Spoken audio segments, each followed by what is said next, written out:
We've had 1 minute, 4 minutes, 5 minutes, and now 10 minutes, and then now whatever today is. Alrighty, so okay, so hello, Lesley, is it? Okay, so my name's Raewyn. I'm just going to start off with you just introducing yourself and telling us why you're here. Tēnā koutou, ko Lesley tōku ingoa, ko pūtau aki taku maunga, ko atarawera taku awa, ko tūwhareto me Ngāti Apa, me Ngāti Parau oku iwi, ko Anrawa, ko John oku mātua, ko Lesley. So hi everyone, I'm Lesley Immink. I'm running for Mayor of Whakatane Council and also Whakatane Hopi Ward Councillor. And I'm really delighted to be here today to talk to the youth of Kopeopeo and of course the wider youth of the district. I've got a background in tourism and hospitality and corporate leadership. And more recently in the last few years, I've been working as a New Zealand Māori tourism consultant, helping start up Māori businesses and actually helping to save the money and make more money too. Cool. Alrighty, so just start off with the first question. What are you passionate about? I was just going to say sound pretty corny, but I am actually really passionate about youth. So in my previous role with the Tourism Export Council, I could see there was a huge disconnect between the people that were sitting around on the board tables making big decisions about the industry, but we weren't engaging with the youth. And I could see that if we didn't start connecting the youth to the experience, then there would be no succession plan. And it wouldn't take very long for people to go disinterested to the detriment of the tourism industry. So what I did is I developed a nationwide Young Tourism Export Council group. So this is for sales and marketing professionals. We did leadership, professional development, and we've now got New Zealand, Auckland, Rotorua, Wellington, Christchurch and Queenstown. We've got young tech groups all up and down the country who now every year do professional development programs. We've got mentors matched with them all. And so I have got a real passion to get youth more engaged in voting, engaged about their futures. But also there's a lot of social baggage sometimes that we need to help youth through, because there's all the social inequity and all the stuff that they don't know. And often they don't know what they don't know. So it's part of our role is to help, share the experience and the knowledge. So, what does social equity mean? Because it's a big word that I don't really understand. Sorry. Okay, no, definitely hold me up on that. So, social equity is that everyone receives equal services. So, whether you're Māori or you're Indian, so whether it's a cultural social equity or whether it's age equity, so you've got the youth and you've got your age people, whether it's location equity. So people at Ruatoki, do they receive the same sort of services as someone in Whakatane? So that word, sort of social equity, joins everybody up and helps them be aware that we all should be able to expect the same thing.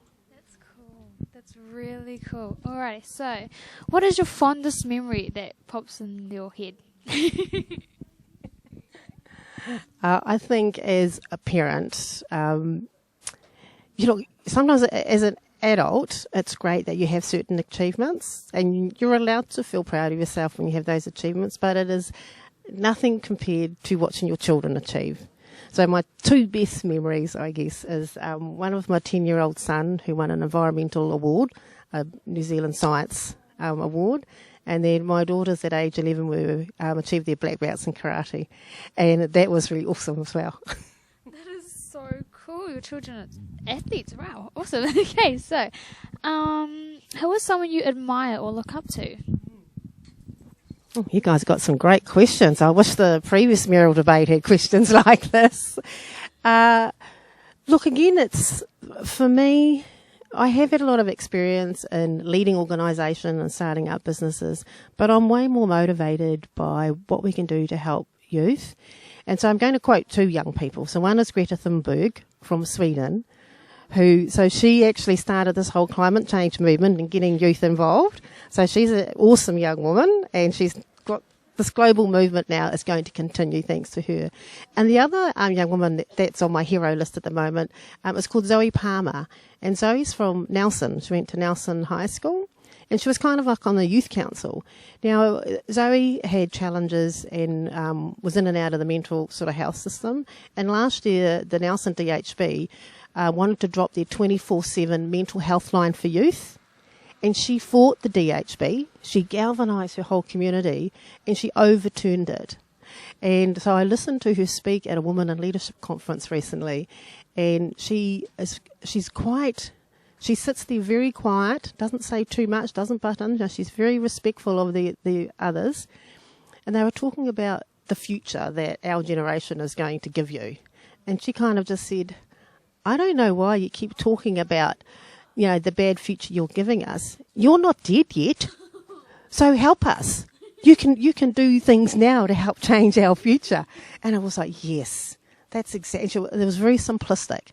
And then she makes me want to be a better leader for all of you. That's awesome. That's really cool. Okay, so tell me about your youth. And Look, well, I grew up in Kopeopeo, and I tell you, K-Town was great to grow up into, on Gordon Street. It was at a time where you could play ball rush on the street, tennis on the street. Kids all ran in behind each other's houses. We swam down Tarawera River. Probably wouldn't do that today. But we had a really great, and everyone back then was actually poor. So, and most of us didn't have TV. So we very much grew up on the streets, and you had to do all your self-thinking. But I was probably always a bit of I don't think I was a smart-ass kid, but I did get suspended from Kopeopeo College when I was in fourth form, age 14.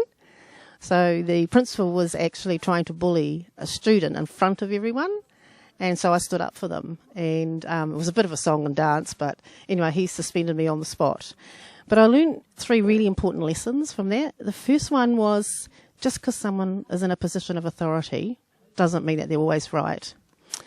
The second thing is, if you're going to stick your neck out, it's actually going to be out there by itself. So you've got to be prepared. And the third thing is, if the decision you're making is in the right, you're never going to be wrong. And I've really taken to heart those sort of 3 early lessons of challenging the status quo, and it's done me well for all of my life up till now. That's awesome. I love the story. All right. So, if you grew up in different circumstances, do you think that would have altered your childhood? I think growing up in Kopeopeo, and I don't want to say deprived because everyone was in the same spot, but it definitely made you work harder for everything. So, our parents had second businesses after their full-time jobs. Us kids all had to have paper runs and milk runs. So we kind of grew up knowing that you're always going to have to work hard. There is probably one other thing I want to mention as well, is that sometimes when you look at older people who have got their shit together, you think, oh, God, they're so together. But, as a 6-year-old, I was abused. And you can choose, and you don't know this as a young person, but it really did actually make me think again about standing up for myself, hence my daughters being black belts in karate. But again, I learnt some real lessons, is that sometimes when these things happen to you, if you don't, like the pages of a book, if you keep going back to reread the bad chapters, you can't move forward. It doesn't mean you always have to forgive and forget it, but you have to keep writing the new chapters. And so I now choose to thank that person, because they did really make me a stronger individual that I am today, and also a defender of everyone that needs help. Oh, awesome. Alrighty. So, what were your goals and aspirations when you were younger, and how did you achieve them? Goals and aspirations. I don't think I was ever a kid that said when I grow up I want to be a fireman or I want to be the Prime Minister. Definitely never wanted to grow up and be the Mayor of Whakatane back then. But I was always a person that wanted to be the best version of myself every day. And by being the best version, certain results started coming along. So I wanted to be like the best daughter, and I wanted to be the best business owner, and I wanted to be like, the best I could at hockey. I wanted to be the best at karate, all of these things. And I think if, rather than having a particular goal or a career position you want to be to, aspiring to be the best version of yourself was probably going to take you further, quicker, because if you're just being the best version of yourself, you can't disappoint anybody else. Alrighty, that's awesome. Okay, so, who are the youth of Kopeopeo? Well, they're an awesome young group, I've been finding out. It's one of the good things about when you're on the campaign trail, you find out more about the different community groups. Like I didn't know about Eastern Bay Villages, and I didn't know about Youth of Kopeopeo until, probably more recently when I've been sitting in on council meetings, and there's the Youth Council of Whakatane and the Kopeopeo group. So basically you're a collective of young people who are standing up for yourselves to improve services for the Youth of Kopeopeo, to look at some training and some mentoring programs to help kind of just to get you thinking that they're broader about things that are out there. Alrighty, so, what do you think it's like to be a young person in Kopeopeo? I think for some young people, they really embrace everything that they can experience here. For most, I'd say it's probably pretty tough. Because even I live down in Wairaka, and, Whakatane actually has a bit of a game of two halves. We've got some pockets of wealth in the Whakatane district. We've also got some pockets of deprivation, And Kopeopeo probably is perceived by some people to be, kopi. They don't even say the word right. But I think for the youth of Kopeopeo, you are starting to empower yourselves. And I think I was really impressed when you guys got your water fountain, because I was at the council meeting when you guys came to present, and there was just a really good quiet determination, and you're networking with the people that can help you achieve some of your goals. So I say, kei te pai, tēnā pai, you guys are doing a great job. Keep it up. Alrighty, it's awesome. So, do you recognise the different stereotypes here? As you said, how we have the different the stereotypes between the wealth and the deprivation. Do you see the different stereotypes here in Kopeopeo? Yeah, there are, but I guess that's because it's like another little CBD. So it's not, like the Strand CBD, but because it's a collection of the houses, you do get an accumulation or a group of people that will gravitate towards here. And look, I'd really like to see the whole facelift for Kopeopeo, because it's a little bit like when you have your house and you keep your house painted on the outside and you keep it tidy on the inside. But if you let your grass grow and you let all the weeds grow up, it's really going to impact on the way your house is perceived. And I'd like to think that we need to, not just for Kopeopeo, but through for Matatara and Taniatu and Wataga, we actually need to be tending our garden everywhere in the district, so that they do have equal services and they have that sense of pride. Oh, that's awesome. Alrighty, so, what is it like to be a person your age in Kopeopeo? Oh, a person my age, gosh. Well, for me, it's easy. Most of the time I don't walk. I'm driving through, or I'm parking, or I'm coming to get something from the shops. So for me, it's very easy to move in and out. My daughter lives down on Gallstone Road, so we're kind of regulars in and out around but for me it's easy. I would think for some others, I'm on the Whakatane Homeless Action Committee, and we're very much aware that there's really tough times every day for some people, but for myself, I'm okay, but I'd like to see what I can do to help. That's cool. Alrighty, so what was it? Oh yes. Do you think the council could improve the situation of Kopeopeo? Oh yes, definitely. There's probably a lot more that the council can do, and that's why the youth of Kopeopeo is such an important group. So the Whakatane Ohopi ward, which includes Ohopi and Whakatane CBD, they are meant to be your voice. And I've been sitting in the back row of the council chambers for 8 months getting prepared to be mayor, and aside from the youth of Kopeopeo, I have not heard very much discussion about what we can do to improve. So with the upcoming local body elections, we need to be making sure that we get a good representative chosen from Kopeopeo to be your voice around the table. That's cool. Alright, so I heard you use initialing CBD. What exactly does that mean? Sorry. No, please pull me up. No, CBD means commercial or central business district. So when they talk about the Auckland CBD, they talk about all the shops and the businesses that are there. So yeah, so Central Business District is normally your main town centre. Big words. Alrighty, so yes, so do you think do you feel safe travelling through Kopeopeo by yourself here at night time? Myself personally, yes. I mean, I have a good level of confidence, and like my daughters, can self-defend myself to the same of their level. I've got a sign that's just up the road there, and we're just driving around the corner, and it's been graffitied, which is amusing. And I think what I've always tried to do, because I am Māori and we grew up in Kawerau, I just try to be respectful to everybody. So for me, when I'm walking through, Kopeopeo or even downtown, I walk with confidence, with some awareness as well. And I would like to think I'd be able to respectfully talk my way or run out of any situation should it be warranted. But for me, I wouldn't have any hesitation walking, from Te Awara Road down through to King Street.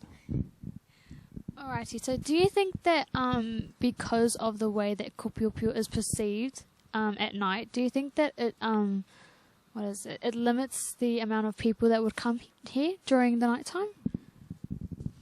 Yes, potentially. Kopeopeo does have a reputation of being a bit of a tough neighbourhood, and I think it's a real shame that the Māori wardens, who used to be like a real stalwart of our community, and just helping with all of that security.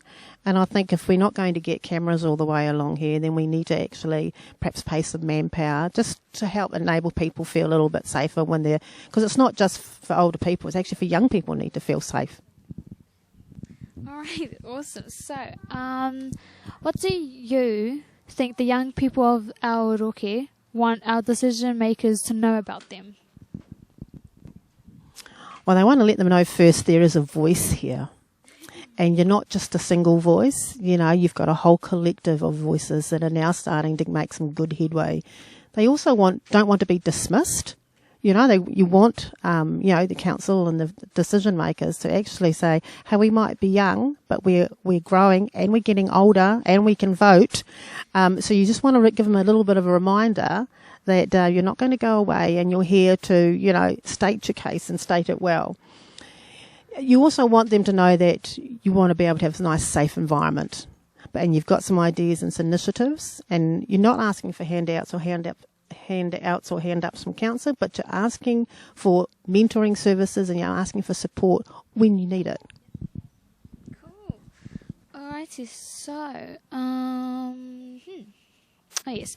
What do you think our young people feel should be important to our decision makers? I guess the main thing is there are way more wonderful young positive people in Kopeopeo than the opposite. And it's a real shame that the few tar the brush and the perception of everybody else. I mean, you only have to go to a school prize giving to see all the wonderful achievements that the majority of young people are doing. So if it's a bit of a reminder to councillors, just don't tar everyone with the same brush, because we're good, we're positive, we want to create some change for ourselves, and we're okay. That's cool. Alright, so do you think it's important for everyone to vote? Yes, it's absolutely everyone should vote. A couple of weeks ago, Whakatane High School hosted, the Interact Club hosted a mayoral debate, and they had these table tennis paddles with red and green for quickfire questions. One of the quickfire questions was, should we lower the voting age?